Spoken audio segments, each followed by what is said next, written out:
నమస్కారం మేడం. నమస్కారం.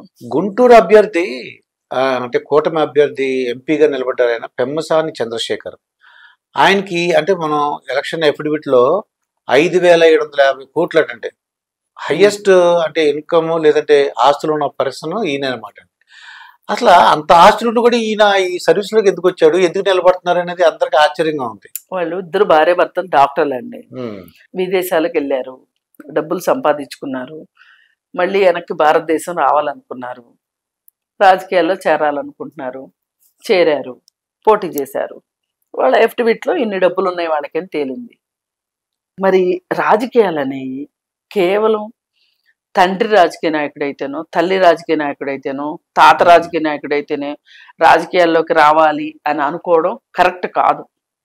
వాళ్ళకి ఏదైనా కొంచెం సులువు అవ్వచ్చు, కానీ సామాన్యులు కూడా రాజకీయాల్లోకి వచ్చే విధమైన రాజ్యాంగం మనకుంది. ఎవరైనా రావచ్చు, డబ్బులున్నోళ్ళు రావచ్చు, డబ్బులు లేని వాళ్ళు రావచ్చు. మనం ఇక్కడ శిరీష బరిలెక్కను చూసాం, పోటీ చేసింది. ఎవరు కాదంటారు చెప్పండి? ఇప్పుడు మీరు పోటీ చేస్తే మిమ్మల్ని కాదంటారా? నేను పోటీ చేస్తే నన్ను కాదంటారా? కాకపోతే ఇప్పుడు ఈ ప్రచారాలు చేసుకోవటానికి, మన దగ్గర ఉన్న క్యాడర్ని పోషించుకోవటానికి, వాళ్ళ అవసరాలు తీర్చడానికి, మనం ఏమీ పని చేయకపోయినా మనకు జరగటానికి సరిపడిన డబ్బులు ఉన్నాయనుకోండి, ఏమైనా చేయొచ్చు. ఆయన కూడా అంతే. ఆయనకి కొంతమందికి కొన్ని ప్యాషన్స్ ఉంటాయి. ఇప్పుడు నాకు తెలిసిన వాళ్ళు ఒకళ్ళు ఉన్నారు, ఒక 4-5 ఫ్రెండ్స్ కలిసి అమెరికాలో యూట్యూబ్ ఛానల్ చేస్తున్నారు, నడుపుతున్నారు. వాళ్ళు ముగ్గురు నలుగురు ఎవరికి టైం దొరికితే వాళ్ళు ఇంటర్వ్యూలు చేస్తూ ఉంటారు, వేస్తూ ఉంటారు. వాళ్ళకేంటి, లైక్ మైండెడ్ పీపుల్. వాళ్ళు ఏమనుకుంటున్నారు, మనం ప్రత్యక్ష రాజకీయాల్లోకి వెళ్ళలేము, ఎలాగో పరోక్షంగా రాజకీయాల గురించి మాట్లాడదాం, మంచి ఏంటో చెడు ఏంటో చెప్దాం, ప్రజలు నిర్ణయించుకుంటారు. కానీ ప్రజల దాకా వ్యవహారాలు వెళ్ళాలి కదా, ప్రజల దాకా వ్యవహారాలు వెళ్ళగలిగేంత యంత్రాంగం మనకు పనిచేయట్లేదు కదా అనే ఉద్దేశంతో యూట్యూబ్ పెట్టి అలా చేస్తారు. యూట్యూబ్లో సామాజిక అంశాలు, రాజకీయ అంశాలు తీసుకుని మాట్లాడుతున్నారు. వాళ్ళు ఒక రకమైన సేవ చేస్తున్నారు. అలాగే ఇప్పుడు కొంతమంది డైరెక్ట్గా రాజకీయాల్లోకి రాకుండా కూడా ప్రజలకు సేవ చేసే వాళ్ళు ఉంటారు. ఎన్జిఓలు పెట్టి సేవలు చేస్తూ ఉంటారు. ఎన్జిఓ అనే పేరు పెట్టకపోయినా కానీ వాళ్ళు ఒక సేవా దృక్పథంతో నీడీ పీపుల్కి హెల్ప్ చేసే వాళ్ళు ఉంటారు. ఇలా రకరకాలు ఉంటారు. ఇప్పుడు ఎవ్వరు కూడా ఎవరో ఒకరితో కనెక్ట్ కాకోకుండా పూర్తి ఏకాంతంలో, పూర్తి ఒంటరిగా ఎవ్వరు ఉండరు. ఏ మనిషికి తగ్గ సావాసాలు వాళ్ళకుంటాయి, ఏ మనిషికి తగ్గ ఏమంటారు స్నేహ బృందాలు వాళ్ళకుంటాయి. అలాగే రాజకీయాలు కూడా, రాజకీయాల్లోకి రావాలని కూడా కొంతమందికి ఉంటది. మరి అది వాళ్ళ మీద ఏ ముద్ర అలా వేసిందో తెలియదు. ఇప్పుడు ఒక డాక్టర్ ఉన్నాడు అనుకోండి, వాళ్ళ ఫ్యామిలీలో ఎవ్వరు డాక్టర్లు లేరు, కానీ మొదటి తరంలోనే డాక్టర్ అయిన తర్వాత కూడా డాక్టర్ అవ్వాలని కోరుకుంటాడు, డాక్టర్ అవుతాడు. డాక్టర్ అయిన తర్వాత నువ్వు ఇంకేం చేస్తావు అంటే, నేను పలానా సర్జన్ అవుతాను, అది అవుతాను, ఇది అవుతాను, రకరకాలుగా చెప్తాను. ఇది వాళ్ళ వ్యక్తిగతమైన అభిరుచికి, ఆశయాలకి సంబంధించిన విషయం. వీటిల్లో రాజకీయం కూడా వచ్చి చేరొచ్చు. చేరింది అనుకోండి, ఇప్పుడు ఆయనకు అనుకుని ఉండొచ్చు, నా దగ్గర ఇంత డబ్బు ఉంది కదా, నాకు ఇంకా డబ్బుతో పనే ఉంది, రాజకీయాలు చేద్దాం, సేవ చేద్దాం అనుకుని ఉండొచ్చు. ఇలా వచ్చిన వాళ్ళు చాలా మంది ఉన్నారు ఫారెన్ నుంచి వచ్చి. ఏదేమైనా ఈయన మట్టుకు ఎలా ఉంది, పెమ్మసాని గారిది విపరీతమైన ఆస్తులు ఉన్నాయి. అందుకోసం ఏంటంటే ప్రతి వాళ్ళు ఇంత ఆస్తి ఉన్నాయన హాయిగా కాలు మీద కాలేసి కూర్చుని, అసలు ఈ రాజకీయాలు అంత చెత్త ఇంకొకటి లేదు, ఈ రాజకీయాలు చేయలేము, రాజకీయాలు చేయటం అంత ఈజీ అయిన విషయం కాదు, ఇలా రకరకాలు మాట్లాడుతూ ఉంటారు. ఇలా ఎవరికి వాళ్ళు రాజకీయాలకు దూరంగా వెళ్ళిపోతే మంచి వాళ్ళు ఎవరు ఉంటారు? అక్కడ ఉన్న వాళ్ళే మంచి వాళ్ళు, చెడ్డవాళ్ళు. ఆయనేమో ట్యాక్స్ కట్టి ఆయన డబ్బులు సంపాదించుకున్నాడు. ఆయన ట్యాక్స్ కట్టి ఫారిన్ లో మోసాలు చేయడానికి అంత ఈజీగా కుదరదు. అందుకని చెప్పి చేసి ఒకసారి మళ్ళీ మాతృభూమికి రావాలి, జన్మభూమి అని. ఇలా చాలా మంది ఎన్ఆర్ఐలు మొదటిసారిగా అప్పుడే టెక్నాలజీ మనకు అందుబాటులోకి రావటము, ఈ ఫోన్ కాల్స్ చీప్ అవ్వటం కూడా జరిగింది.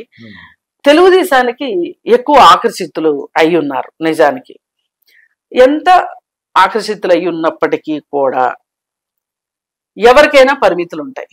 వాళ్ళ వ్యక్తిగతమైన ఇబ్బందులు, వ్యక్తిగతమైన అవసరాలు ఇవన్నీ ఉంటాయి. ఎంత రాజకీయాల్లోకి రావాలన్నా అందరూ రాలేరు. ఇలా ఎవరికి తోచిన సేవ వాళ్ళు చేస్తారు. ఇప్పుడు కొంతమంది తానాలో ఉంటారండి, కొంతమంది ఆటాలో ఉంటారు. అవన్నీ నాయకత్వ లక్షణాలు. మరి అలా ఉన్న వాళ్ళు చాలానే హెల్ప్ చేస్తారు కదా. ఇప్పుడు ఇండియా నుంచి వెళ్ళిన స్టూడెంట్స్ కి చాలా మందికి హెల్ప్ చేస్తారు వాళ్ళు.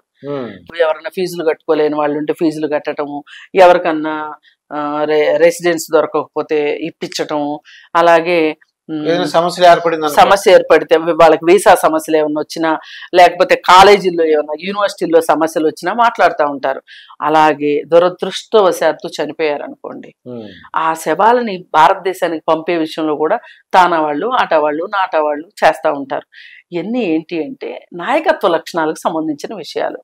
నాయకత్వ లక్షణాలు ఉండాలి మనిషి దగ్గర, సరి అయిన పార్టీని ఎంచుకోవడం ఉండాలి. అలాగే నేను సమాజం నుంచి నేను ఇంత డబ్బు సంపాదించుకున్నాను, మళ్ళీ నేను సమాజానికి తిరిగి ఇవ్వాలి అనే ఉద్దేశంతో చేసేవాళ్ళు ఉంటారు.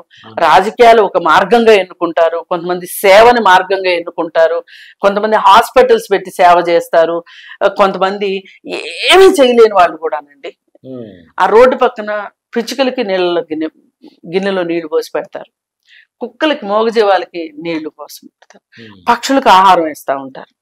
ఇలా ప్రతి మనిషి అండి మనం అనుకోవాలే కానీ చేయడానికి మన చుట్టుపక్కల చాలా పని ఉంటుంది.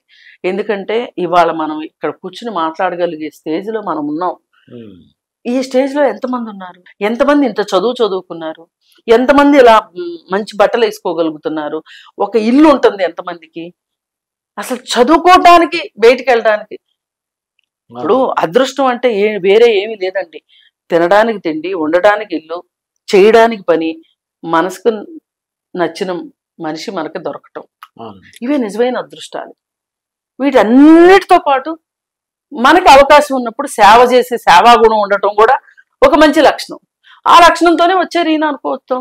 కొంతమంది అంటే వాళ్ళు వ్యాపారాలను కాపాడుకోవడానికి రాజకీయ రావడానికి అవకాశం ఉంది, కానీ ఈయన ఫారిన్ లో సంపాదించుకున్న ఆస్తులు ఈయన కాపాడుకోవాల్సిన అవసరం అలానే ఉంటాయి. ఇక్కడలాగా ఆక్రమణలో దురాక్రమణలో ఉండవు. అందుకని ఆయన మంచి ఉద్దేశంతో వచ్చారని మనం నమ్ముదాము. ఆయన ఆశయం నెరవేరాలని కోరుకుందాం. అటువంటి వాళ్ళు గెలిపించుకుంటే అటువంటి వాళ్ళని ఖచ్చితంగా గెలిపించి తీరాలి. ఇప్పుడు జయదేవ్ ఉన్నాడండి, గల్లా జయదేవ్. ఆయనకి ఏ వ్యక్తిగత కారణాలు ఉన్నాయో ఆయన రాజకీయాల నుంచి నేను తాత్కాలికంగా విరమిస్తున్నాను అని చెప్పాడు.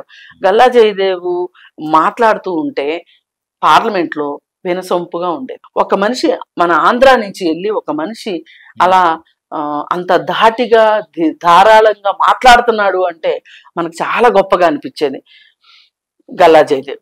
అలాగే ఎర్రం నాయుడు కొడుకు రామ్మోహన్ నాయుడు, అలాగే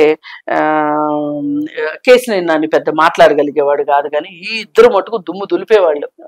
ఆంధ్ర స్పెషల్ స్టేటస్ విషయంలో కావచ్చు, అమరావతి విషయంలో కావచ్చు, వీళ్ళిద్దరు వాళ్ళ స్పీచ్లకి వైసీపీ వాళ్ళు భయవేసి ఆగరా కూర్చో అన్నారు ఒకనొక సందర్భంలో. అంటే వాళ్ళు చాలా అభద్రతకి గురయ్యారు. మేం మాట్లాడాలి కదా, మేం కదా అక్కడ ఆంధ్రాలో అధికారంలో ఉంది, మేం మాట్లాడుకుంటూ వీళ్ళు మాట్లాడేస్తున్నారు ఏంటి? ఎందుకంటే వాళ్ళిద్దరు హిందీ ఇంగ్లీషు అనర్గళంగా మాట్లాడగలరు. వీళ్ళ మొహాలకి పొట్టబోస్తే అక్షరం ముక్క రాదు, రౌడీ మొహాలు కదా అన్ని, బట్టలు ఇప్పుకుని తిరిగేవాడు.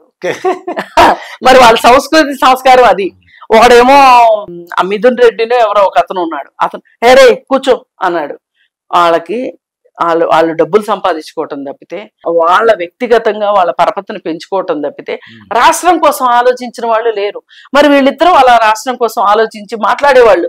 మన రాష్ట్రం పరిస్థితి ఇది, ఏమైపోతుంది, ఎలా ఇలా అని మాట్లాడుకునేవాళ్ళు. ఆ జాబితాలో రేపు ఈయన కూడా చేరాలని నేను కోరుకుంటున్నా.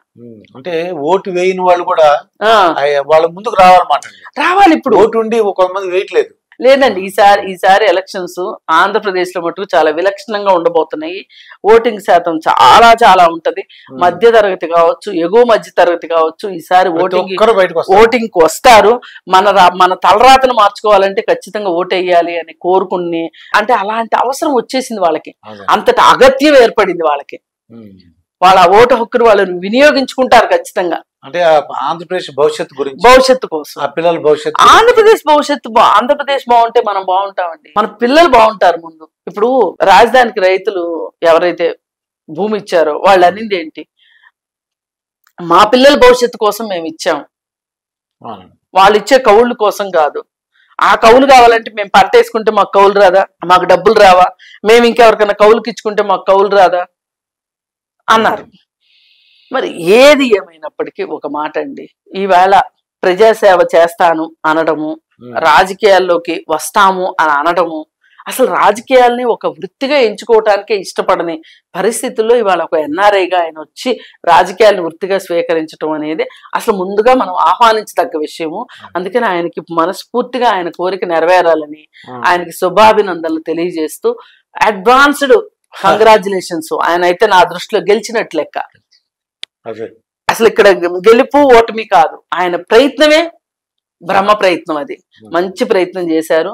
ఆయనకు మటు ఖచ్చితంగా విజయం చేకూరుతుందని మనం కోరుకుంటున్నాం. ఇదండి కృష్ణకుమారి గారితో జరిగిన ఇంటర్వ్యూ. మరొక ఇంటర్వ్యూతో మీ ముందుంటాను.